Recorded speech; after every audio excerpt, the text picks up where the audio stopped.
नमस्कार दोस्तों, स्वागत है आपका आज के राजस्थान के मुख्य समाचारों में। तो दोस्तों, राजस्थान की तमाम बड़ी खबरों को जानने से पहले आपसे रिक्वेस्ट है कि इस वीडियो को लाइक और इस चैनल को सब्सक्राइब कीजिए और बेल आइकन के नोटिफिकेशन को ऑन कर लीजिए। तो दोस्तों, सीधे चलते हैं आज की सबसे पहली बड़ी खबर की ओर। गहलोत का मोदी को पत्र, उद्योगपतियों का 7.95 लाख करोड़ रुपए का कर्ज माफ कर दिया, किसानों के भी बकाया लोन माफ कर दो। जी हां दोस्तों, आपको बता दें कि मुख्यमंत्री अशोक गहलोत ने प्रधानमंत्री नरेंद्र मोदी को पत्र लिखकर उद्योगपतियों की तरह किसानों के भी कर्ज माफ करने की मांग की है। गहलोत ने अपने पत्र में उद्योगपतियों के उस 7.95 लाख करोड़ रुपए के कर्ज का हवाला दिया है जिसे सरकार ने राइट ऑफ किया है। गहलोत ने अपने पत्र में लिखा कि किसानों के नेशनलाइज्ड बैंक, वाणिज्यिक और भूमि विकास बैंकों के बकाया लोन माफ किए जाए। उन्होंने बताया कि प्रदेश में कांग्रेस की सरकार आने के बाद राजस्थान में करीब 20.56 लाख किसानों के कुल 14,000 करोड़ रुपए के कर्ज माफ किए हैं, जिसमें 6,000 करोड़ रुपए बीजेपी सरकार की ओर से घोषित कर्ज माफी भी शामिल है। इसके बाद दोस्तों, अगली बड़ी खबर। अलवर में बच्चे की हत्या का खुलासा। 11 साल के निर्मल को नाबालिग तांत्रिक खेत में ले गया, वहां गला दबाकर हत्या की थी। नरबली से पुलिस का इंकार। जी हां दोस्तों, आपको बता दें कि जिले के मालाखेड़ा स्थित नावली गांव में 11 साल के बच्चे निर्मल की हत्या का खुलासा मंगलवार को पुलिस ने कर दिया है। बच्चे की हत्या उसके पड़ोस में रहने वाले नाबालिग तांत्रिक ने ही की थी। आरोपी की उम्र 16 साल है।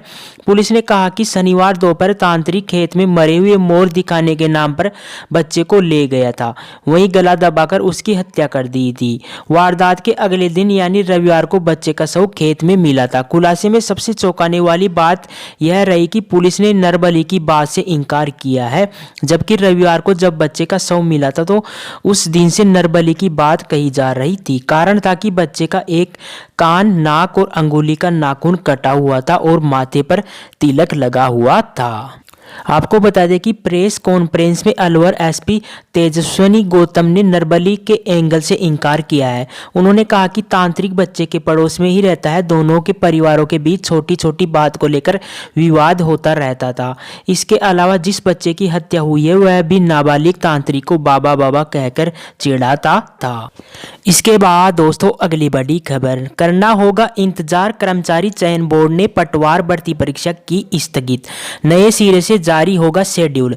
जी हां दोस्तों, आपको बता दें कि प्रदेश में पटवार परीक्षा की तैयारी कर रहे परीक्षार्थियों के लिए निराशाजनक खबर है। राजस्थान कर्मचारी चयन बोर्ड ने पटवारी भर्ती परीक्षा 2019 के प्रस्तावित एग्जाम को स्थगित कर दिया है। बोर्ड की ओर से अब परीक्षा का नया शेड्यूल जारी किया जाएगा। बोर्ड की ओर से यह निर्णय आज हुई एक बैठक में लिया है। हालांकि परीक्षा क्यों स्थगित की है, इसके पीछे कारण नहीं बताया गया है। के बाद दोस्तों, अगली बड़ी खबर। पंचतत्व में विलीन हुए पूर्व महारावल ब्रजराज सिंह को दोनों बेटों ने दी मुखाग्नि, अंतिम दर्शन में उमड़ा जन सैलाब। सम्मान में जैसलमेर शहर बंद रहा। जी हां दोस्तों, आपको बता दें कि जैसलमेर के लोगों ने मंगलवार को अश्रुपूरित नेत्रों से अपने महारावल ब्रजराज सिंह को अंतिम विदाई दी। शाही परिवार के अंतिम संस्कार स्थल बड़ा बाग में महारावल ब्रजराज के दोनों पुत्रों ने उन्हें मुखाग्नि दी। उनकी अंतिम यात्रा में जन सैलाब उमड़ पड़ा। न केवल जैसलमेर शहर बल्कि दूर दराज से लोग भी उनके दर्शनार्थ जैसलमेर पहुंचे। जगह जगह बड़ी संख्या में मौजूद महिलाएं भी उनकी अंतिम यात्रा की साक्षी बनी। ऐसा लग रहा था मानो पूरा जैसलमेर शहर सड़क पर निकल आया हो। के बाद दोस्तों, अगली बड़ी खबर। राजस्थान में फिर ठंड का राज। माउंट आबू, फतेहपुर सीकर, चूरू, जोबनेर में पारा माइनस में पहुंचा। घरों के बाहर बर्तनों में जमा पानी। जी हां दोस्तों, आपको बता दें कि राजस्थान में एक बार फिर सर्दी लौट आई है। माउंट आबू, फतेहपुर, चूरू, सीकर और जयपुर के जोबनेर में पारा माइनस में दर्ज किया गया है। ठंड का आलम ही यह है कि इन क्षेत्रों में घरों के बाहर बाल्टी भगोनों में रखा पानी बर्फ में तब्दील हो गया है। इसके अलावा झुंझुनू के पिलानी, भीलवाड़ा, चित्तौड़गढ़ सहित आसपास के इलाकों में भी पारा जमाव बिंदु के नजदीक 1 डिग्री से नीचे आ गया है। मौसम विभाग ने आगामी 31 दिसंबर तक उत्तर पूर्वी राजस्थान के जयपुर, भरतपुर, बीकानेर, अजमेर और कोटा संभाग के करीब 1 दर्जन जिलों में तेज सर्दी पड़ने की चेतावनी जारी की है। शेखावटी क्षेत्र, चूरू, झुंझुनू, सीकर और गंगानगर, बीकानेर, हनुमानगढ़ इलाके में भी तेज शीतलहर चलने का अलर्ट जारी किया गया है। के बाद दोस्तों अगली बड़ी खबर, बीजेपी प्रभारी अरुण सिंह ने विपक्षियों पर साधा निशाना, कहा किसानों के साथ राष्ट्र विरोधी ताकतें भी धरने में हुई है शामिल। जी हां दोस्तों, आपको बता दें कि राज्यसभा सांसद अरुण सिंह ने कहा कि दिल्ली में किसानों के धरने में किसानों के साथ कई देश विरोधी ताकतें भी बैठी हुई है। वह लोग देश को बांटना चाहते हैं और किसानों के नाम पर राजनीति कर रही है। सिंह यही नहीं रुके बल्कि उन्होंने यह भी कहा कि टुकड़े टुकड़े गैंग के सदस्य इस आंदोलन को दूसरा रूप देने में जुटे हैं और किसानों को भ्रमित कर रहे हैं। आपको बता दें कि राजस्थान भाजपा प्रभारी अरुण सिंह ने उदयपुर में मीडिया से मुखातिब होते हुए कांग्रेस पार्टी पर भी जमकर निशाना साधा। सिंह ने कहा कि कांग्रेस पार्टी के नेता किसानों को बरगला रहे हैं और जनता में गलत संदेश देने का काम कर रही है, लेकिन जनता अब कांग्रेस पार्टी की बातों में आने वाली नहीं है। वहीं इस दौरान सिंह ने यह भी कहा कि राहुल गांधी लिखी हुई बातों को बोलने का काम करते हैं, जबकि उन्हें जमीनी हकीकत से कोई लेना देना नहीं है। इसके बाद दोस्तों अगली बड़ी खबर, फास्टैग वाहनों पर 1 जनवरी से फास्टैग जरूरी, इसके बिना इंश्योरेंस भी नहीं होगा। जी हां दोस्तों, आपको बता दें कि टोल प्लाजा पर नववर्ष के साथ ही पूरी तरह से फास्टैग लाइनें शुरू हो जाएगी। 31 की रात 12 बजते ही टोल प्लाजा पर कैश की लाइनें बंद हो जाएगी। सभी गाड़ियों पर 1 जनवरी से फास्टैग लगवाना अनिवार्य कर दिया है। इंश्योरेंस कराने के लिए भी फास्टैग को अनिवार्य कर दिया गया है। यदि वाहन का बीमा नहीं है तो भी बिना बीमा के वाहनों की पहचान की जा सकेगी।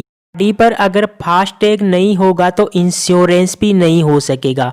अगर गाड़ी में फास्टैग नहीं लगा हुआ है तो आप फास्टैग लेन में घुस जाते हैं तो आपको 2 गुना टोल टैक्स देना पड़ेगा। ऐसे वाहन चालक के खिलाफ कार्रवाई भी संभव है। हर चौपहिया वाहनों की आवाजाही फास्टैग से होगी। इससे टोल प्लाजा पर लगने वाले जाम से छुटकारा मिलेगा।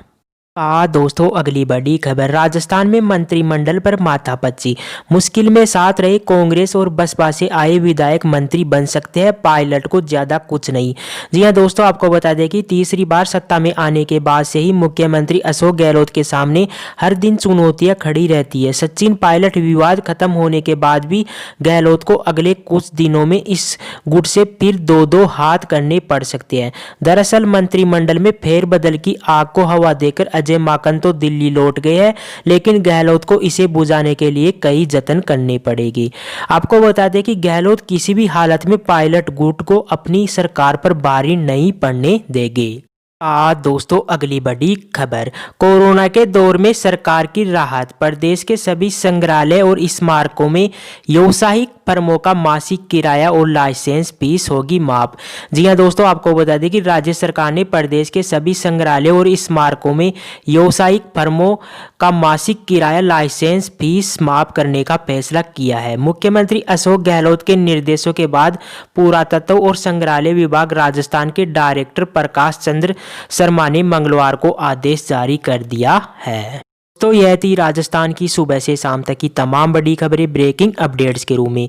दोस्तों आपसे रिक्वेस्ट है कि इस वीडियो को लाइक और इस चैनल को सब्सक्राइब कीजिए और बेल आइकन के नोटिफिकेशन को ऑन कर लीजिए। Thank you.